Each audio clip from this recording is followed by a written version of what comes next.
नमस्कार दोस्तों। आज हम हीरोन सूत्र के बारे में सीखेंगे।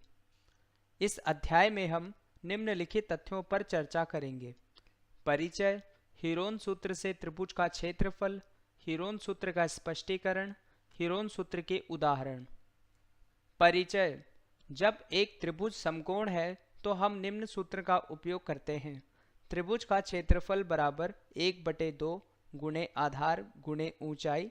उदाहरण के लिए इस त्रिभुज में कर्ण 13 सेंटीमीटर, आधार 12 सेंटीमीटर और ऊंचाई 5 सेंटीमीटर है। अतः क्षेत्रफल बराबर 1/2 गुणे 12 गुणे 5 बराबर 30 सेंटीमीटर। हालांकि यह विधि सरल है, यह केवल समकोण त्रिभुज के लिए उपयोग किया जाता है। हीरोन सूत्र से त्रिभुज का क्षेत्रफल। त्रिभुज के क्षेत्रफल का सूत्र जो सभी प्रकार के त्रिभुजों पर लागू किया जाता है, वर्गमूल s गुणे s ऋण a गुणे s ऋण b गुणे s ऋण c। यह सूत्र हीरोन द्वारा त्रिभुज के क्षेत्रफल के लिए दिया गया है, अतः इसे हीरोन त्रिभुज भी कहा जाता है। इस सूत्र में a, b और c त्रिभुज की भुजाएं हैं और s त्रिभुज का अर्ध परिमाप है जो सभी भुजाओं के योग का आधा होता है, अर्थात अर्ध परिमाप बराबर a धन b धन c बटा 2। उदाहरण 1, माना a बराबर 6 मीटर, b बराबर 3 मीटर और c बराबर 5 मीटर है, अतः त्रिभुज का क्षेत्रफल ज्ञात कीजिए। हल, हमने त्रिभुज के अर्ध परिमाप की गणना की है, जैसे कि दिखाया गया है। हमें 7 प्राप्त होता है। फिर हम s ऋण a, s ऋण b और s ऋण c की गणना करेंगे, जो कि क्रमानुसार 1, 4 और 2 है। इन मानों को हीरोन के सूत्र में रखेंगे और इसी तरह हमें त्रिभुज का क्षेत्रफल वर्गमूल 56 या लगभग 7.48 मीटर प्राप्त होता है।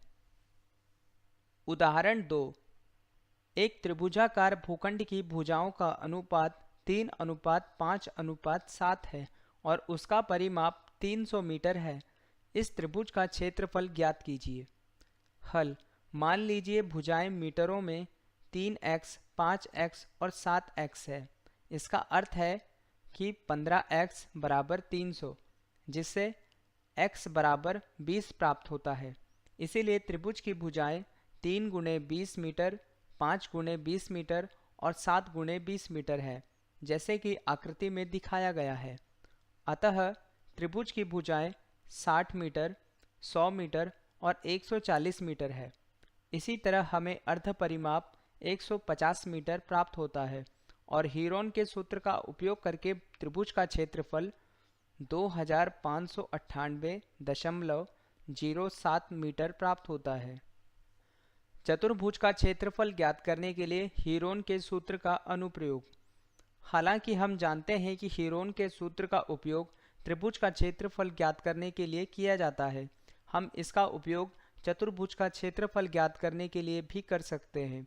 यदि चतुर्भुज की सभी भुजाएं और विकर्ण दिया गया है तो हम उसे 2 त्रिभुजों में विभाजित कर सकते हैं और फिर दोनों त्रिभुजों का क्षेत्रफल ज्ञात कर सकते हैं। यदि समकोण त्रिभुज की भुजाएं दी गई हैं तो कर्ण ज्ञात कीजिए और 1/2 गुणे आधार गुणे ऊंचाई द्वारा त्रिभुज का क्षेत्रफल ज्ञात कीजिए। यदि अन्य प्रकार के त्रिभुज की भुजाएं दी गई है तो s बराबर a धन b धन c बटे 2 ज्ञात कीजिए। हीरोन सूत्र का उपयोग करके त्रिभुज का क्षेत्रफल ज्ञात कीजिए, फिर त्रिभुजों के क्षेत्रफल का योग कीजिए और चतुर्भुज का क्षेत्रफल प्राप्त होता है। उदाहरण 3, उस त्रिभुज का क्षेत्रफल ज्ञात कीजिए जिसकी 2 भुजाएं 6 सेंटीमीटर और 12 सेंटीमीटर है और जिसका परिमाप 30 सेंटीमीटर है। हल, दिया है a बराबर 6 सेंटीमीटर, b बराबर 12 सेंटीमीटर और परिमाप बराबर 30 सेंटीमीटर। इसी तरह हम तीसरी भुजा c को ज्ञात करते हैं, अर्थात c बराबर 14 सेंटीमीटर है और यदि परिमाप 30 सेंटीमीटर है तो अर्ध परिमाप s बराबर 15 सेंटीमीटर होगा।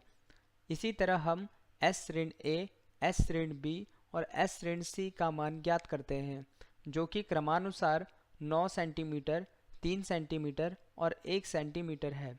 हम जानते हैं कि त्रिभुज का क्षेत्रफल वर्गमूल s गुणे s ऋण a गुणे s ऋण b गुणे s ऋण c। अतः हल करने पर त्रिभुज का क्षेत्रफल वर्गमूल 405 सेंटीमीटर प्राप्त होता है। इस अध्याय में हमने मुख्य रूप से हीरोन सूत्र के सभी अवधारणाओं पर चर्चा की है। यहाँ आपके लिए कुछ प्रश्न दिए गए हैं। कृपया विषय वस्तु को दोबारा पढ़ें और स्वयं हल करें। यह प्रोजेक्ट भारत सरकार के MHRD के ICT के माध्यम से राष्ट्रीय साक्षरता मिशन द्वारा समर्थित है।